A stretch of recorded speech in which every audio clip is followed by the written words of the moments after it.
Students, hello students, welcome to the online classes. Today we are going to discuss History Chapter 9 Women and Reforms.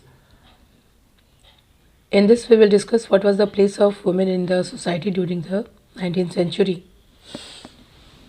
During the 19th century, the place of women was considered subordinate to men. That means they are considered in the second place.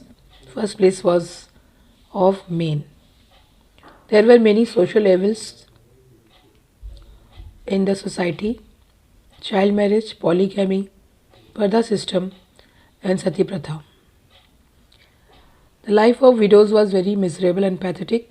The remarriage of widow was not a common practice. Okay, and there was another very bad evil practice was done. That was the practice of sati. In this, what happened? The widows burned themselves along with their husbands, funeral pyre, and the women who died in this way are called sati, or the women who don't want to be sati, or they actually go against this, have to lead a very miserable life. So they were not given a fair chance to live in a society. They were treated very inhumanly. Their heads were shaven. They were all the facilities of a good life was taken away from them. So many women willingly choose to being sati rather than living a miserable life. They don't have any property rights, and in the family matters they have no decisions. This situation actually gradually changed when many people were now educated, and they have influence of modernization.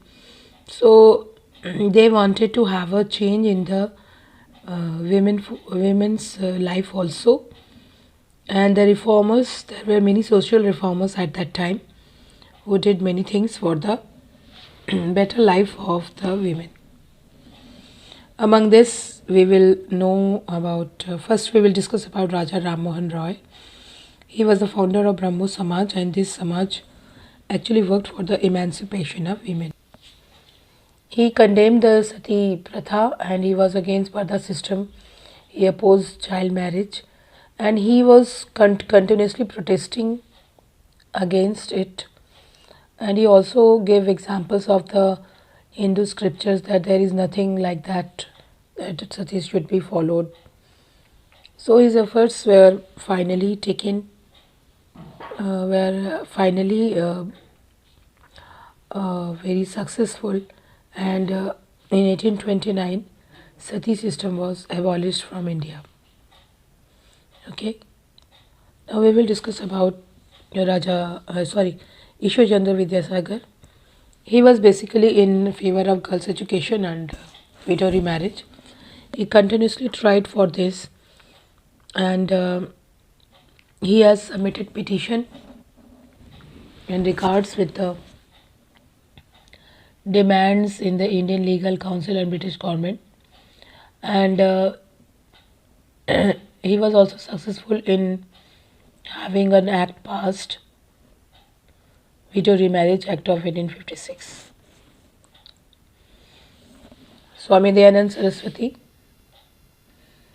he worked in the favor of widow remarriage and education of girls. He also believed in giving equal status to men and women in the society.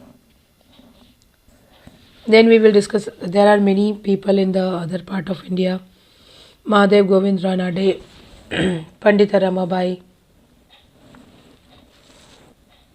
Dando Keshav Karve, Vishnu Shastri, Behramji Malabari, Sister Sobha Lakshmi. They all worked for the emancipation of women. Pandita Ramabai was a woman who was a scholar of Sanskrit at that time, and she challenged the orthodox elements of Hindu society. And she wrote a book also, High Caste Hindu Women. Sister Subbalakshmi was the first widow, Hindu widow to study up to graduation. She worked for the child widows and adult widows, and she also supported child marriage restraint bill. So today only up to this we will discuss about the women and education, another topic in the next class. See you in the next class.